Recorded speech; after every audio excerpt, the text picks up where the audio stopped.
क्या आप मैथ में 100% मार्क्स लेना चाहते हैं? आवाज़ नहीं आई, ज़रा ऊंचा बोले। जी बिल्कुल, अब आपकी आवाज़ आ चुकी है। सब बच्चे मैथ में 100% मार्क्स लेना चाहते हैं। कैसे लेंगे, आइए सीखते हैं।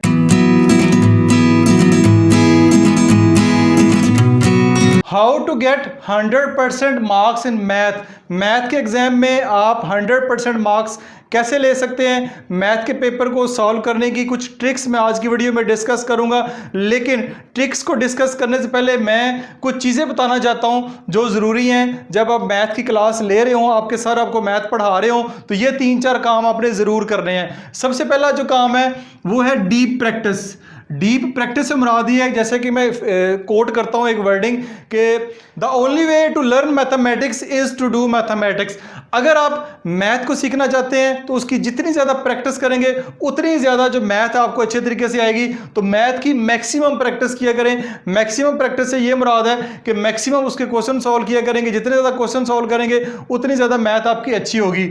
नंबर 2 के ऊपर अगर बात करें, नंबर 2 पे है listen teacher carefully during class. Class में जब आपके टीचर क्वेश्चन सॉल्व कर रहे होते हैं तो उनको ध्यान से सुना करें, केयरफुली अटेंटिव होकर सुना करें, ना कि जैसे कि मेरे स्टूडेंट भी करते हैं, मैं क्वेश्चन सॉल्व कर रहा होता हूँ, समझा रहा होता हूँ, साथ साथ वो राइट डाउन कर रहे होते हैं और कह रहे होते हैं हमें समझ भी आ रही है। बिल्कुल समझ आ रही होती है, लेकिन ये वो समझ आ रही होती है जो थोड़ी देर बाद खत्म भी हो जाती है। लेकिन अगर कॉपी बंद करके टोटल दिमाग आपका क्वेश्चन की तरफ होगा तो आपको वो समझ आएगी जो सारी जिंदगी आपके दिमाग में रहेगी।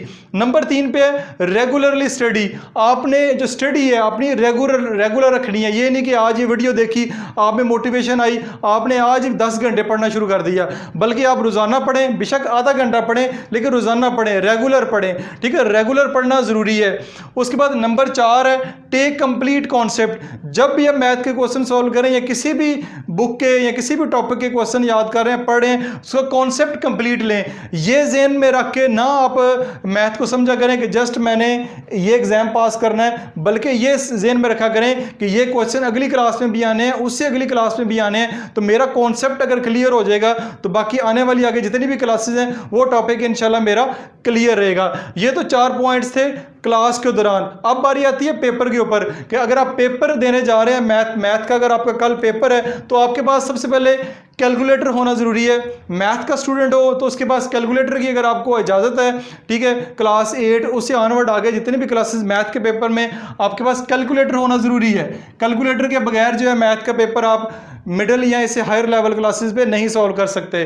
नंबर 2 पे आपके पास ज्योमेट्री बॉक्स होना चाहिए। ज्योमेट्री बॉक्स के अंदर सब चीज़ें पूरी होनी चाहिए, क्योंकि ज्योमेट्री से रिलेटेड जो क्वेश्चन होते हैं वो ज्योमेट्री बॉक्स से ही सॉल्व होते हैं, इसलिए ज्योमेट्री बॉक्स आपके पास ज़रूरी होना चाहिए।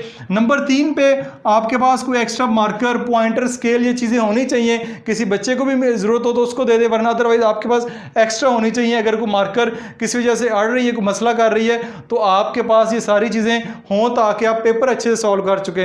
अब आते हैं पेपर की तरफ। अगर आपको पेपर आपके हैंड ओवर कर दी, आपके एग्जामिनर ने, आपके टीचर ने आपको पेपर दे दिया है, तो कौन कौन सी बातों का आपने ख्याल रखना है। ठीक है, सबसे जो पहली बात है रीड ईच क्वेश्चन ट्वाइस। आपको पेपर आपके सामने आ गया, ठीक है, हर क्वेश्चन को 2 दफा पढ़ें। Read each question twice. आप कम से कम 1 दफा तो पढ़ें, लेकिन अगर टाइम हो तो 2 दफा पढ़ें।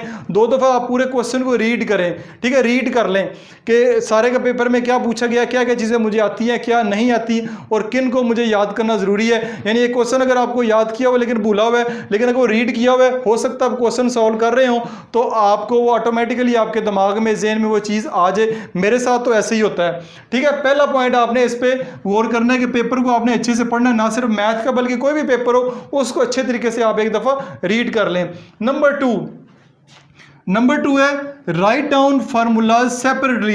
ये जो चीज़ है ये मैंने भी आजमाई हुई है और मैं अपने स्टूडेंट को बार बार कहता हूं कि जैसे ही आपको पेपर मिले उस पेपर के अंदर जितने फार्मूलाज आपको इस्तेमाल होने हैं, अगर आपको कोई याद है तो रफ वर्क के ऊपर या साइड के ऊपर, एक पेज के ऊपर सारे के सारे फार्मूलाज लिख के रख लें, ताकि ज़रूरत पड़ने पे आपको भूले ना। और अगर फार्मूलाज आपने लिखा हुआ है, ख़ास तौर पे अलजबरा के क्वेश्चन में, जो अलजबरा के क्वेश्चन है उनका समझ ही नहीं आता ये कैसे सॉल्व करने हैं। सबके ऊपर एक ही स्टेटमेंट होती है, फैक्टराइज, सिंप्लीफाई, एवेलुएट। किस एक्सरसाइज में आए हैं, कैसे सॉल्व कर रहे हैं, हमें नहीं पता होता। लेकिन एक तरफ अलजबरा का क्वेश्चन लिखा हुआ है और दूसरी तरफ आपने 6-7 वो फार्मूलाज लिखे हुए हैं, तो जैसे आप क्वेश्चन पे नज़र मारेंगे साथ ही आपकी नज़र जो है वो फार्मूलाज के ऊपर जाएगी, तो फ़ौरन पता चलेगा आपको। मैं 100% गारंटी के साथ कहता हूं कि फार्मूलाज को देख के आपको पता चल जाएगा ये वाला फार्मूला इस पे अप्लाई हो सकता है या ये वाला अप्लाई हो सकता है, तो फौरन कर लेंगे। अगर फार्मूलाज आपके ज़हन में है, क्वेश्चन आपके सामने है, तो फिर मैचअप नहीं बनेगा।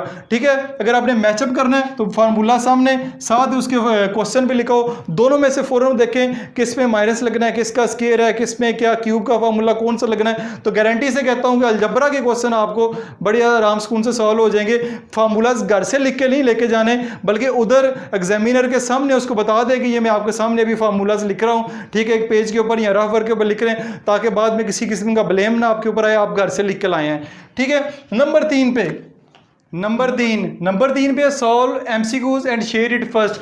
आपके क्योंकि मैथ के पेपर में जो पेपर 1 होता है उसमें मल्टीपल चॉइस क्वेश्चन होता है, जिसमें एक स्टेटमेंट दी होती है, नीचे 4 ऑप्शन होती है, उनमें से एक को आपने टिक करके शेड करना होता है। सबसे पहला काम, जो क्वेश्चन उसमें से आते हैं सबसे पहले शेड करें। नंबर 2, टाइमिंग का बड़ा इशू होता है। बहुत सारे बच्चे जो आखिर पे एमसीक्यूज रह जाते हैं लेकिन टाइम खत्म हो जाता है, तो कोशिश करनी है आपने कि विद इन अ टाइम जो है वो मुकम्मल हो जाए। इसके लिए ज़रूरी है कि पेपर से पहले 4-5 मल्टीपल चॉइस क्वेश्चन के जो पेपर हैं, पास पेपर, उनको टाइम को ज़हन में रखते हुए घर में सॉल्व कर लें, ताकि आपकी प्रैक्टिस हो जाए। प्रैक्टिस होगी तो उम्मीद है ये मसला आपका भी सॉल्व हो जाएगा, पूरे टाइम के अंदर पूरे के पूरे एमसीक्यूज ठीक कर लेंगे। नंबर 4 पे बात करते हैं। नंबर 4 पे है डिवाइड द टाइम अकॉर्डिंगली। आपका जो खास तौर बोर्ड के एग्जाम है उसमें जो पेपर का टाइम होता है उसको लाजमी डिवाइड करना है। 8 क्वेश्चन है, 3 घंटे का टाइम है, 12 क्वेश्चन है, 3 घंटे का टाइम है, तो एक जो क्वेश्चन है उसके ऊपर अपने कितना टाइम लगा सकते हैं मैक्सिमम।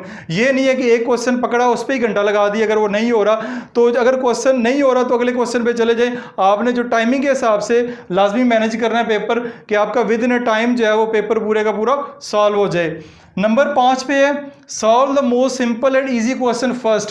ठीक है, सबसे पहले आपने क्या करना है, जो सबसे आसान और सबसे सिंपल क्वेश्चन है उसको सबसे पहले सॉल्व करना है, ताकि आप फिर आहिस्ता आहिस्ता मेजर ये बड़े क्वेश्चन की तरफ जाएं। सबसे पहले सिंपल और इजी क्वेश्चन को सॉल्व करना है, तो ये इस पे कीजिएगा। उसके बाद ये वाली जो चीज़ मैंने रेड कलर में लिखी हुई है सबसे ज़्यादा इंपॉर्टेंट है। वो क्यों इंपॉर्टेंट है? Left the question if it is not solve. अगर आप ये क्वेश्चन सॉल्व कर रहे हैं और आपको अच्छे तरीके से आता है, लेकिन किसी वजह से वो क्वेश्चन आपको समझ नहीं आ रहा या आपसे सॉल्व नहीं हो रहा, तो उस पर आपने कन्फ्यूज़ नहीं होना, ना ही परेशान होना है, बल्कि उस क्वेश्चन को छोड़ दें, अगले क्वेश्चन की तरफ चलें।